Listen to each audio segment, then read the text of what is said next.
नमस्कार दोस्तों। भारत में तो जैसे चुनाव का मौसम खत्म ही नहीं होने वाला है। अच्छा, इसी बात से याद आया कि प्रधानमंत्री जी पिछले एक महीने से अपने पूरे मंत्रिमंडल को लेकर गुजरात में डेरा जमाए बैठे। गुजरात के ही विकास वाले मॉडल के दम पर वह प्रधानमंत्री बने, लेकिन प्रधानमंत्री बनने के बाद भी उन्हें आज एड़ी चोटी एक करनी पड़ रही है वापस गुजरात को जीतने के लिए। याद रहे कि गुजरात में पिछले 20 सालों से भाजपा की सरकार है। क्या उस गुजरात मॉडल की चमक 3 साल में ही फीकी पड़ गई? आज पूरा का पूरा मंत्रिमंडल काम धाम छोड़कर और पार्लियामेंट का विंटर सेशन डिले कर गुजरात में डेरा जमाए नहीं बैठे होते।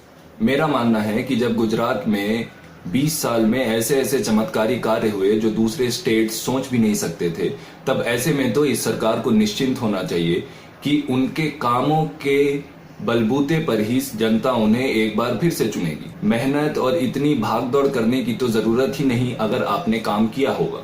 अगर आपने काम किया होता तो फिर से आपको उस काम को गिनाने की जरूरत नहीं है। गुजरात की जनता इतनी बेवकूफ नहीं है कि सिर्फ दौरे और भाषणों से ही यह निर्धारित करे कि गुजरात में डेवलपमेंट हुआ है। 20 सालों में अगर गुजरात में डेवलपमेंट घर घर तक पहुंचा है तो उसका फायदा अवश्य ही बीजेपी को इस चुनाव में भी मिलेगा। मगर हर चुनाव की तरह इस चुनाव का भी प्रथम एजेंडा डेवलपमेंट नहीं था।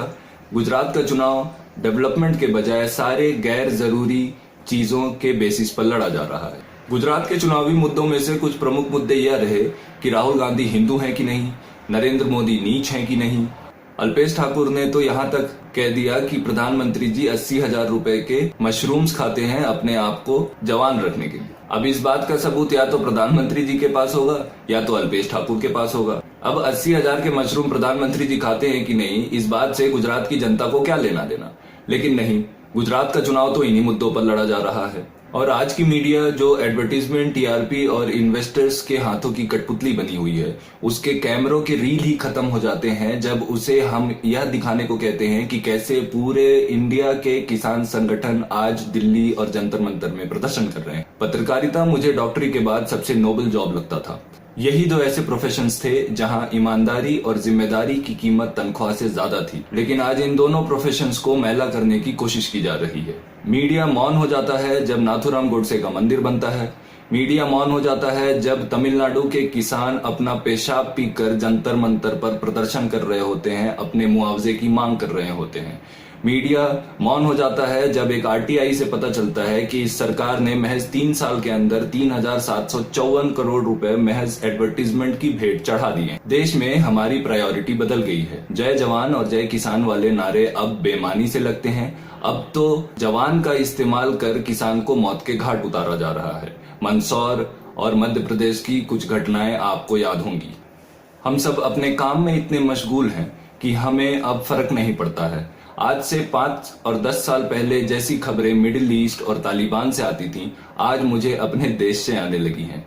रोजाना धर्म और जात के नाम पर कानून की धज्जियां उड़ाई जाती है। हर रात टीआरपी और एडवर्टीजमेंट के नशे में धुत मीडिया इन सब घटनाओं का पोस्टमार्टम करता है। पोस्टमार्टम के एंड रिजल्ट से किसी को कोई मतलब नहीं है। मतलब बस इस बात से है कि आज का धंधा चल जाए, और ज्यादा की अपेक्षा इन मीडिया हाउसेस को आज की डेट में नहीं है। आज मीडिया भी हमारे राजनीति की तरह 2 खेमों में बट गया है। या तो आप देश के साथ हैं या तो आप देश के खिलाफ हैं। कल तक फतवे जो किसी एक धर्म की पहचान हुआ करते थे, आज मेरे सेक्युलर इंडिया में फतवे दोनों धर्मों की ओर से दिए जा रहे हैं। इसी विकास की तो बात हो रही थी। एक सेक्युलर राष्ट्र के प्रधानमंत्री के पोस्ट पर रहते हुए साहब पूछते हैं कि मंदिर चाहिए कि मस्जिद। अब इस सब का अंत है कहां पर? अगर एक देश का प्रधानमंत्री पूछे कि मंदिर चाहिए कि मस्जिद, तो उस देश को अपने कॉन्स्टिट्यूशन से सेकुलर शब्द तो हटा ही देना चाहिए। आज भड़काने और बांटने वालों की संख्या भले ही कम है, लेकिन वो सफल हैं क्योंकि अपनाने और जोड़ने वालों की तादाद ज्यादा होने के बावजूद भी उनमें एकता नहीं है।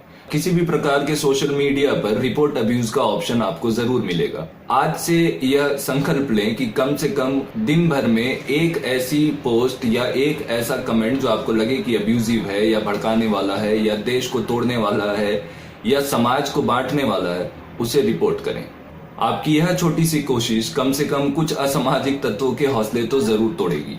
क्लीन मीडिया के बिना क्लीन इंडिया का सपना अधूरा है। अपने आसपास के वातावरण को स्वच्छ रखने का संकल्प लेते वक्त एक स्वच्छ सोच स्थापित करने का भी संकल्प हम सबको लेना चाहिए। स्वच्छ सोच ही संपूर्ण भारत के स्वच्छता अभियान का आधार बनेगी। धन्यवाद।